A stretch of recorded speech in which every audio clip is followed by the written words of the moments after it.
un haut gradé de la PNEH et sa femme tués par balle à Croix-des-Bouquets.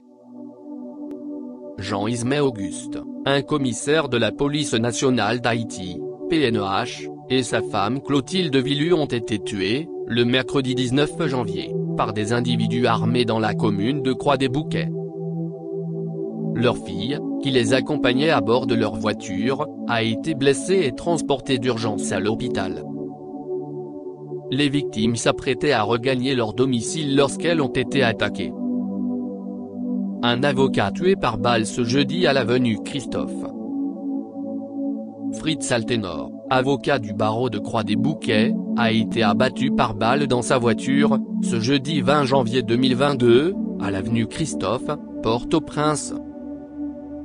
Selon des témoins, le meurtre a été perpétré à proximité de l'entrée principale de l'Institut national d'administration de gestion et des hautes études internationales, INAGE, par des individus armés circulant à motocyclette.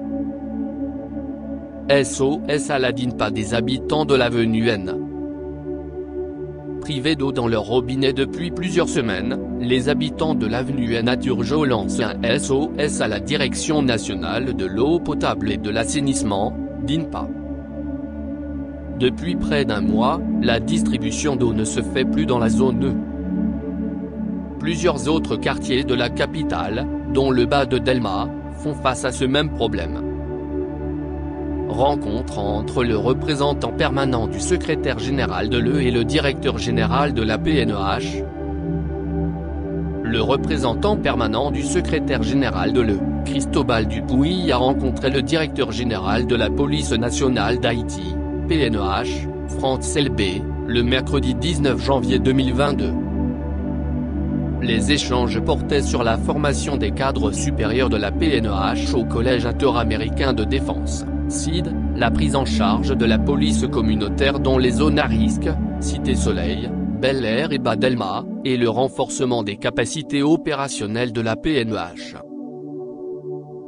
2 semaines après sa réouverture, le lycée Daniel Fignolet célèbre son 35e anniversaire. Les élèves et enseignants du lycée Daniel Fignolet ont célébré, le mercredi 19 janvier 2022, le 35e anniversaire de la fondation du dudit établissement, dans une ambiance festive, indique une note du ministère de l'Éducation nationale. Plusieurs élèves ont pris part à une messe organisée en l'église Saint-Yves, à Delma 5. La célébration du 35e anniversaire de la fondation du lycée intervient 2 semaines après la réouverture de cet établissement qui a été contraint de fermer ses portes pendant plusieurs mois, à cause des actes de violence qui sévissaient au bas de Delma. Le GREI annonce son adhésion à l'accord Montana-Penn. Le Grand Rassemblement pour l'évolution d'Haïti, GREI, a annoncé, dans une note en date du 19 janvier 2022, avoir signé son adhésion au consensus trouvé entre les tenants de l'accord de Montana et ceux du protocole d'entente nationale, PEN. Cette adhésion est la contribution du GREI à la recherche d'un accord plus large pour une transition de rupture visant la sécurité, la stabilité et la prospérité nationale, lit-on dans la dite note signée par le président du GREI, Amlé Rébu. Les avocats de Jovenel Moïse souhaitent l'audition du Premier ministre Ariel Henry. Les avocats de Jovenel Moïse, fils du président assassiné, Jovenel Moïse, déplorent le fait que le Premier ministre Ariel Henry n'ait pas encore été invité devant le cabinet du juge instructeur, pour apporter des précisions sur ses contacts avec Joseph Félix Badio, l'un des suspects principaux dans l'assassinat de Jovenel Moïse. Les Colombiens arrêtés dans le cadre de ce dossier n'ont pas encore été interrogés, dénonce-t-il, dans une note.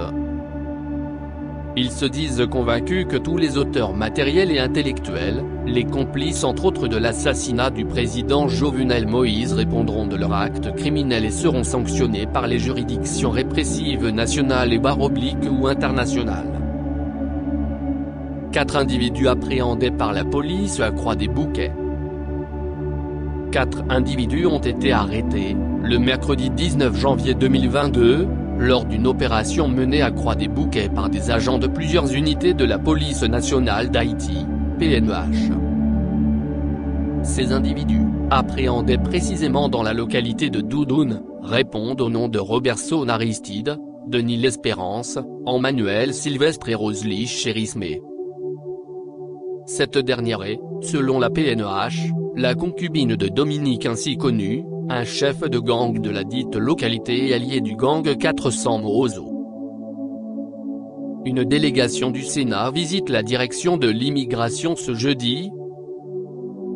Une délégation composée de plusieurs sénateurs, dont Joseph Lambert, Jean Rigaud Bélizaire et Garcia Delva, s'est rendue à la direction de l'immigration et de l'émigration, le jeudi 20 janvier 2022. Cette visite a eu pour objectif de vérifier les informations concernant les passeports de John Joël Joseph, suspecté dans l'assassinat du président Jovenel Moïse.